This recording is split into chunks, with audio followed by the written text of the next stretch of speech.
سزائے موت ہو سکتی ہے۔ اس کے علاوہ بھی جو دوسرے مقدمات ہیں ان میں سے کسی مقدمے میں عمران خان کو سزائے موت نہیں ہو سکتی، پھانسی کی سزا نہیں ہو سکتی، لیکن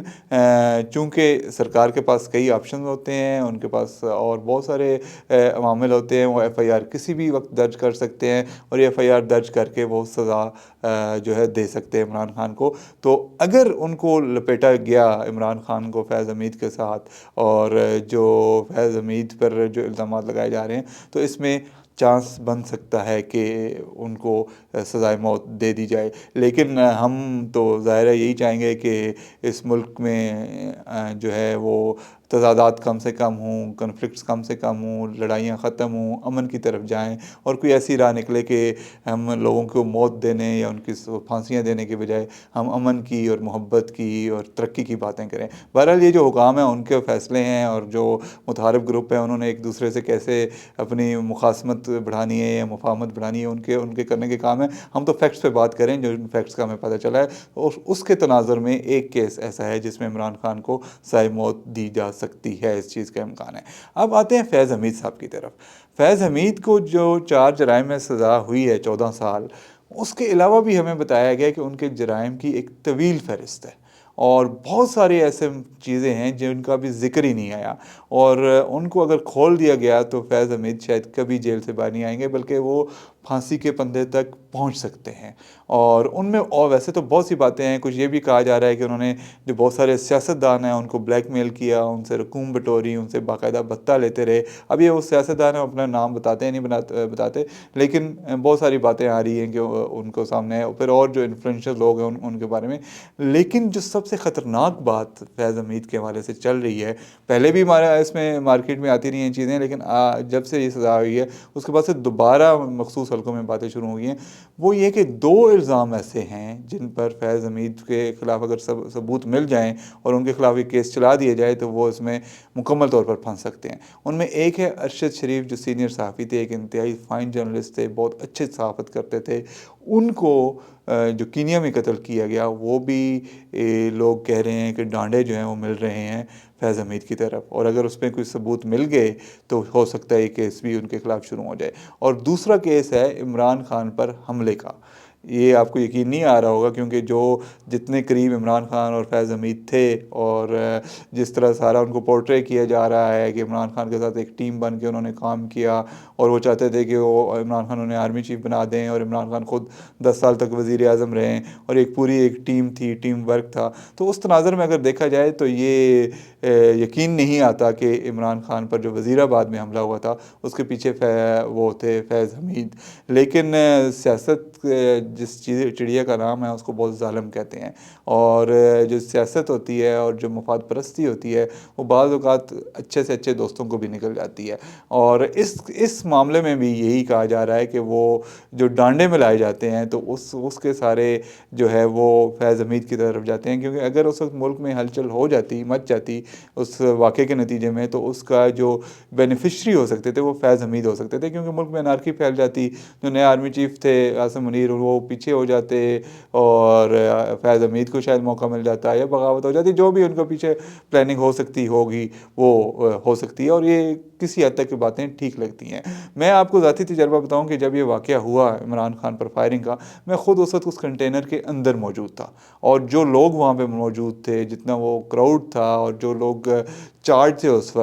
وقت اس واقعے کے نتیجے میں کچھ بھی ہو سکتا تھا۔ یہ اس دن اللہ تعالیٰ نے بڑا کرم کیا پاکستان پہ کہ عمران خان کو کوئی ڈائریکٹ گولی نہیں لگی، اور ان کا کوئی وہ اس طرح سے نقصان نہیں ہوا، بس ٹانگ پہ ان کا زخم آئے، جو کہ بائی دا وے میں نے خود اپنی آنکھوں سے دیکھا، میں نے اپنی آنکھوں سے ان کی ٹانگوں سے خون نکلتے دیکھا۔ بعض لوگ کہتے ہیں کہ وہ ڈرامہ بازی تھی اور عمران خان کو کوئی زخم نہیں آیا، لیکن میں نے بذات خود اپنی آنکھوں سے دیکھا عمران خان کی آنکھوں کی ٹانگوں سے خون بہتے ہوئے۔ جب میں کنٹینر کے اندر تھا، میں ان کا انٹرویو کرنے کے لیے گیا تھا، اور میں ان کے انٹرویو کی تیاری کر رہا تھا جب ان اوپر فائرنگ ہو گئی اور ان کو اٹھا کے لایا گیا، اور وہ ساری فوٹیج ہم نے اس وقت فلم بند کی، تو وہ فوٹیج موجود ہے، اور جو پوری دنیا میں بعد میں چلی بھی کہ لوگ ان کو کانوں میں اٹھا کے لے کے آ رہے ہیں اور ان کی ٹانگوں سے خون بہہ رہا ہے۔ یہ واقعی حقیقی واقعہ تھا، اور اس کے پیچھے جو ڈیزائن لگتا ہے وہ یہ لگتا ہے کہ اتنے لوگ اکٹھے ہیں، عمران خان کو کچھ ہوگا تو لوگ چارج ہیں، لوگ پروٹیسٹ کریں گے، مار داڑ ہوگی، توڑ پھوڑ ہوگی، جلاؤ گراؤ ہوگا، تو شاید اس سے ملک میں انارکی پھیل جائے گی، اور جو آرمی کی قیادت آ رہی تھی اس وقت، وہ اس میں جو ہے وہ ان کے خلاف کوئی کام ہو جائے گا اور فیض حمید صاحب کو موقع مل جائے گا، کیونکہ ان کا نام بھی کنسیڈر ہو رہا تھا اور ان کا گروپ جو ہے حاوی ہو جائے گا، تو یہ مقاصد حاصل نہیں ہو سکے تھے۔ تو اس لیے لوگ کچھ کہہ رہے ہیں کہ ہو سکتا ہے کہ اس کے پیچھے فیض حمید کا ہاتھ ہو۔ ہمارے پاس اس کا کوئی ثبوت نہیں ہے، ابھی تک اس پہ کوئی کارروائی نہیں ہوئی، لیکن میں آپ کو وہ بات بتا رہا ہوں جو مختلف حلقوں میں چل رہی ہیں، جو سرکاری حلقوں میں، غیر سرکاری حلقوں میں مختلف مبصرین جو باتیں کر رہے ہیں وہ یہ ہیں کہ ان دو کیسز کا ان سے تعلق ہے فیض حمید سے۔ اسی طرح ارشد شریف کے بارے میں کہا جاتا ہے کہ جب وہ پشاور ایئرپورٹ سے فرار ہوئے تھے اس وقت جو ہے وہ ان کو فرار کروانے میں ان کا ہاتھ تھا اور ان کو وہاں بھجوانے میں ان کا ہاتھ تھا، اور اس وقت اگر بھی یہ بھی ایک ایسی کوشش تھی کہ ان کے قتل سے اگر کوئی انارکی پھیلتی، کوئی مسئلہ ہوتا تو اس کا فائدہ بھی فیض حمید کو ہی پہنچنا تھا۔ تو اس بارے میں باتیں ہو رہی ہیں، اب واللہ عالم اس میں کتنے ثبوت ہیں یا کیا واقعی یہ چیزیں ٹھیک ہیں جس طرف اشارے کیے جا رہے ہیں، اندازے لگائے جا رہے ہیں، لیکن یہ کچھ ایسے کیسز ہیں کہ اگر ان کے ثبوت اور شواہد مل جاتے ہیں تو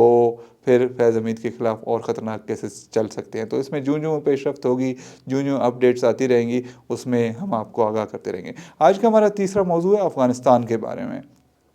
افغانستان جو ہے وہاں سے کچھ ہوا کا ایک بہتر جھونکا ہے، کچھ ایک نرم سی ٹھنڈی سی ایک بریز جس کو کہتے ہیں، وہ ایک نرم سی ہوا چلی ہے، اور وہ یہ ہے کہ وہاں پہ گزشتہ دنوں بدھ کے روز ایک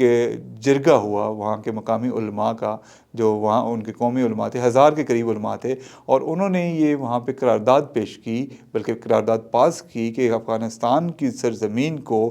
دوسرے ملکوں میں بدامنی پھیلانے کے لیے استعمال نہیں ہونا چاہیے، اور افغانستان کی جو بھی رجیم ہے وہاں پہ اس کو یہ اجازت نہیں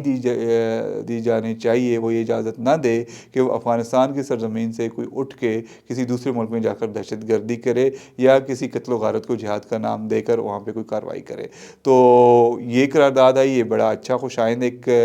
مرحلہ تھا، اور اس سے بھی زیادہ خوش آئند یہ ہے کہ آج جو افغان وزیر خارجہ ہیں امیر خان متقی، انہوں نے بھی اسی طرح کا بیان دیا۔ انہوں نے نہ صرف اس قرارداد کی تائید کی ہے، بلکہ انہوں نے بھی یہ دو الفاظ دہرائے ہیں کہ افغانستان کی جو سرزمین ہے وہ کسی دوسرے ملک کے خلاف دہشت گردی یا کسی دوسرے ملک کی سرزمین پر دہشت گردی کی کارروائیوں کے لیے استعمال نہیں کرنے دی جائے گی۔ اب یہ کیسے ہو گیا، یہ چمتکار کیسے ہو گیا؟ کل تو وہ لڑنے مرنے کے لیے تیار تھے، ہماری طرف خودکش بمبار بھیج رہے تھے اور دھمکیاں دے رہے تھے جی کہ ہم اٹک پار پر قبضہ کریں گے اور اٹک پار پہنچ جائیں گے اور یہ کر دیں گے اور وہ کر دیں گے، اور آج وہ کہہ رہے ہیں جی کہ نہیں، ہم اپنی سرزمین کو استعمال نہیں ہونے دیں گے۔ یہ کہتے ویسے وہ پہلے بھی رہے ہیں کہ ہم نہیں ہیں، لیکن وہ سیاسی بیان بازی کی حد تک تھا، لیکن اس دفعہ لگ رہا ہے کہ وہ جو علماء کی قرارداد آئی ہے اس کے وہ ایک گراؤنڈ کے طور پر استعمال کیا جا رہا ہے، اور اس گراؤنڈ کو بیس بنا کے اب جو افغان رجیم ہے وہ تھوڑی سی کچھ کوشش ایسا کرنی چاہ رہی ہے کہ وہاں پہ جو دہشت گرد گروپ ہیں ان کو روکے پاکستان کی طرف آنے سے اور یہاں کارروائیاں کرنے سے۔ یہ کیسے ہو گیا؟ آپ کے علم میں ہے کہ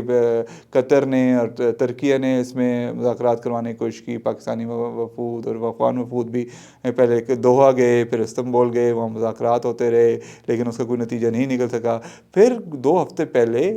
جو ایک سعودی عرب کی طرف سے ایک کوشش کی گئی، اور سعودی عرب میں پاکستان کے سینئر انٹیلیجنس حکام اور افغانستان کے بھی انٹیلیجنس حکام وہاں گئے اور وہاں بات چیت ہوئی، جس کے بارے میں ابتدائی طور پر ہمیں اطلاعات ملی تھی کہ وہ ناکام ہو گئی ہیں، کیونکہ حکومتی سطح پر کوئی اس کی بیان جاری نہیں ہوا تھا۔ تو یہی اطلاعات آ رہی تھی کہ وہ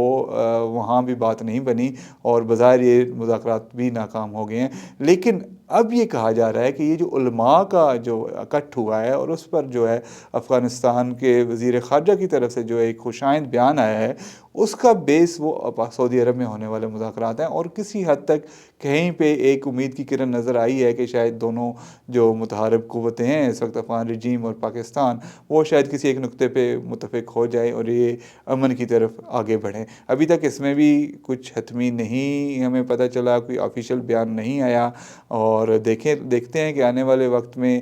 کیا ہوتا ہے۔ اس پہ ہم امید کر سکتے ہیں کہ اس میں دونوں حکومتیں جو ہیں وہ تعاون کریں گی ایک دوسرے کے ساتھ اور امن کی طرف بڑھیں گی، تو اب اس کا دیکھنا ہے کہ آنے والے وقت میں اس کے پھر کس طرف پیش رفت ہوتی ہے۔ لیکن ہم دعا یہی کرتے ہیں کہ امن کی طرف بڑھیں، اور دونوں جو اسلامی ممالک ہیں، برادر اسلامی ممالک ہیں، ان کا سرحد مشترکہ ہے، ان کے کاروبار مشترکہ ہیں اور بہت ساری چیزیں مشترک ہیں، تو ایک مل جل کے امن سے رہیں۔ لیکن اس کا جو وہ کہتے ہیں نا، جو اس کی ذمہ داری ہے وہ افغان رجیم پہ ہے، افغان طالبان رجیم پہ ہے۔ اگر وہ واقعی اپنے بیانوں کا پاس کریں گے، جو بیان دے رہے ہیں ان کا پاس رکھیں گے، اور وہاں سے دہشت گردی کو روکیں گے، وہاں کے دہشت گرد گروپوں کا قلعہ کما کریں گے، پاکستان کو مطلوب افراد پاکستان کے حوالے کریں گے، تو آگے امن ہوگا۔ لیکن اگر وہ اس کو صرف بیان بازی کی حد تک رکھیں گے، کہ اگر کسی تیسرے دوست ملک نے کہہ دیا کہ کنٹرول کرو، تو انہوں نے بیان دے دیا، اور 2 ہفتے بعد پھر کسی بمبار کو، خودکش بمبار کو بھیج دیا، تو پھر یہ دال گلنے والی نہیں ہے بھائی۔ پھر پاکستان فوج اپنا ایکشن کرے گی، اور پاکستان کے پاس یہ پورا رائٹ ہے کہ پاکستان ان کے خلاف جائے، افغانستان کے اندر جائے اور ان کے ٹھکانے تباہ کرے۔ تو دیکھنا ہے کہ افغان حکومت اس پر کتنی اور کس حد تک ثابت قدم رہتی ہے، تو یہ بھی آنے والے دنوں میں اس پر مزید کلیئرٹی آ جائے گی اور پتہ چل جائے گا۔ ایک اور جو اہم آج پیش رفت ہوئی ہے، وہ نواز شریف صاحب کی ایک میٹنگ ہوئی ہے گلگت بلتستان کے مسلم لیگ نون کے نمائندوں سے، غالباً اس میں کشمیر کے لوگ بھی کچھ تھے، تو ان سے ان کی ملاقات ہوئی ہے، اور اس پہ انہوں نے اس ملاقات کے دوران ان نمائندوں سے گفتگو کرتے ہوئے ایک بیان دیا ہے۔ انہوں نے کہا ہے کہ یہ جو نیشنل فائنانس کمیشن ایوارڈ ہے، جو وفاق صوبوں کو پیسے دیتا ہے، یہ کوئی بھیک نہیں ہے، یہ ہمارا حق ہے صوبوں کا۔ اور انہوں نے کہا جی کہ میں شہباز شریف صاحب سے بات کروں گا، جو وزیر اعظم ہیں، ویسے تو ان کے چھوٹے بھائی ہیں، لیکن انہوں نے کہا جی وزیر اعظم شہباز شریف سے بات کروں گا کہ وہ یہ جو ہے NFC یہ دیا کریں صوبوں کو، اور یہ فوراً جاری کر دیا کریں، اس میں کوئی تاخیر نہیں ہونی چاہیے، اور یہ مناسب جو حق ہے یہ ہونا چاہیے، اور اس پر جو ہے عمل ہونا چاہیے۔ اور انہوں نے کہا کہ صوبے بہت رقم خرچ کرتے ہیں اور NFC سے زیادہ خرچ کرتے ہیں۔ وہ پنجاب کی بات کر رہے ہوں گے، پنجاب ایک بہت امیر صوبہ ہے، اس کے وسائل یقیناً سب سے بڑھ کر ہیں، اور اس میں بہت زیادہ لوگ امیر ہیں، حکومت امیر ہے، بہت زیادہ وسائل ہیں، تو ظاہر ہے وہ خرچ کر سکتے ہیں اپنے عوام پہ اور جو ہو سکتا ہے NFC سے زیادہ ہی کرتے ہوں گے، لیکن وہ بھی ان کی ڈیوٹی ہے، ان کو خرچ کرنا چاہیے۔ تو وہ ان کا ایک نواز شریف صاحب کا کہنا تھا کہ جو وفاق ہے اس کو NFC کے پر صوبوں کے حقوق ان کو دینے چاہیے۔ اب نواز شریف صاحب کی یہ اسٹیٹمنٹ کیوں آئی ہے؟ اس کی 2 وجوہات ہو سکتی ہیں۔ ایک تو یہ ہے کہ کچھ عرصے سے کوشش ہو رہی تھی کہ جو یہ NFC کا معاملہ ہے، یہ وفاق کا جو 18ویں ترمیم میں حصہ کم ہو گیا تھا، اس کو وہ بڑھایا جائے، اور اس میں کافی لابینگ کی گئی، اور ایک بیانیہ بنانے کی کوشش کی گئی، اس پر پیپلز پارٹی کے ساتھ لڑائی بھی ہوئی نون لیگ کی، جب یہ بے نظیر انکم سپورٹ پروگرام کے حوالے سے بات ہو رہی تھی، تو اس وقت کافی بات چیت ہوئی اور کافی بیان بازی دونوں طرف سے ہوئی۔ تو ایک تو یہ ہو سکتا ہے کہ اب پنجاب کی سطح پر، چونکہ پنجاب میں مریم نواز جو وزیر اعظم سابق وزیر اعظم نواز شریف کی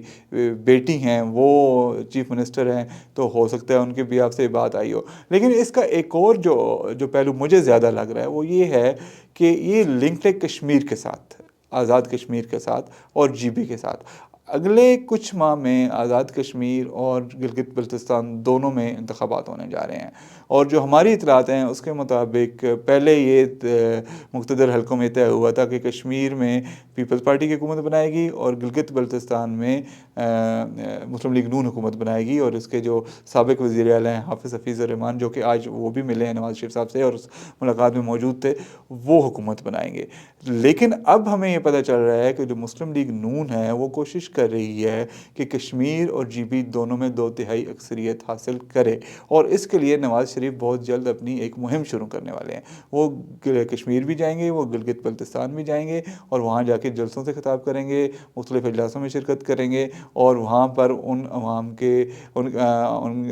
کے جو عوام ہیں ان کے حقوق کی بات کریں گے۔ اور یہ اس کو NFC کو جو ہمارا اندازہ ہے وہ یہ ہے کہ وہ اس سے لنک کریں جو کشمیر میں پچھلے دنوں میں حقوق کی ایک تحریک چلی تھی، کہ وہ لوگ کہتے تھے کہ ہمیں ہمارے حقوق دیے جائیں، اور بجلی کے بلوں کا معاملہ تھا، اور ترقیاتی فنڈز کا معاملہ تھا، اور بہت سارا۔ تو اس کو NFC کو سامنے رکھ کے بظاہر جو لگ رہا ہے نواز شریف ایک کیمپین بلڈ کریں گے کشمیر میں اور گلگت بلتستان میں، اور وہاں کی رائے عامہ کو ساتھ ملائیں گے، اور پھر اس پہ آگے جو انتخابی مہمیں ہوگی وہ چلے گی، اور اس طرح مسلم لیگ نون جو ہے وہ کوشش کرے گی کہ وہاں ان دونوں صوبوں میں اکثریت لے کے آزاد کشمیر کی ریاست میں اور گلگت بلتستان کا جو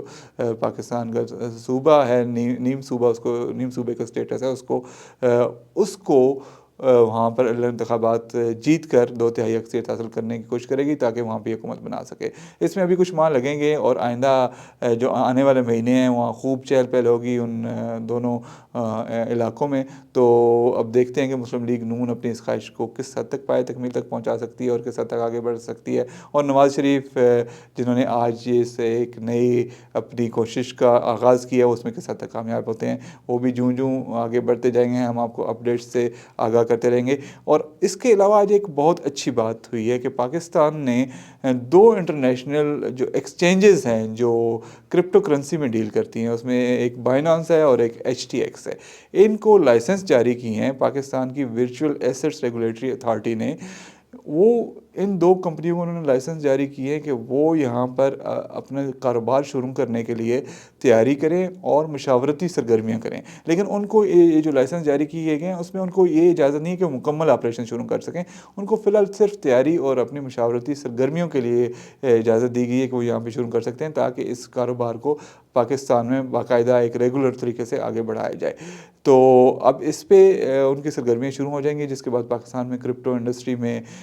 سرمایہ کاری اور ترقی کا امکان ہے۔ ابھی تک جو ہے پاکستان میں 3 سے لے کر 4 کروڑ تک صارفین ہیں کرپٹو کے، اور تقریباً $300 ارب تک کا کاروبار ہوتا ہے کرپٹو میں پاکستان میں۔ اس پہ ہم ڈیٹیل میں اگلے کچھ آنے والے چند دنوں میں ڈیٹیل میں آپ کو آگاہ کریں گے کہ پاکستان میں کرپٹو کرنسی کا کاروبار کیسے ہوتا ہے، اوورآل کرپٹو کرنسی کا کاروبار ہے کیا، اس میں سے آپ کیسے انویسٹمنٹ کر سکتے ہیں، کیسے ارننگ کر سکتے ہیں، کیسے فائدہ اٹھا سکتے ہیں، اور پاکستان میں ابھی کیسے چل رہا ہے اور کس حد تک چل رہا ہے اور اس کا طریقہ کار کیا ہے۔ تو انشاءاللہ اگلے آنے والے کچھ دنوں میں ہم اس کے تفصیلاً آپ کو آگاہ کریں گے۔ تب تک کے لیے اجازت دیں خرم شہزاد کو، لیکن جانے سے پہلے خرم شہزاد ایکسکلوسیو ضرور سبسکرائب کریں تاکہ جتنی بھی اپڈیٹس ہیں، جتنے بھی ویلاگز ہیں اور معلومات ہیں وہ آپ تک ڈائریکٹ پہنچ جائیں بغیر کسی کوشش کے۔ بہت شکریہ۔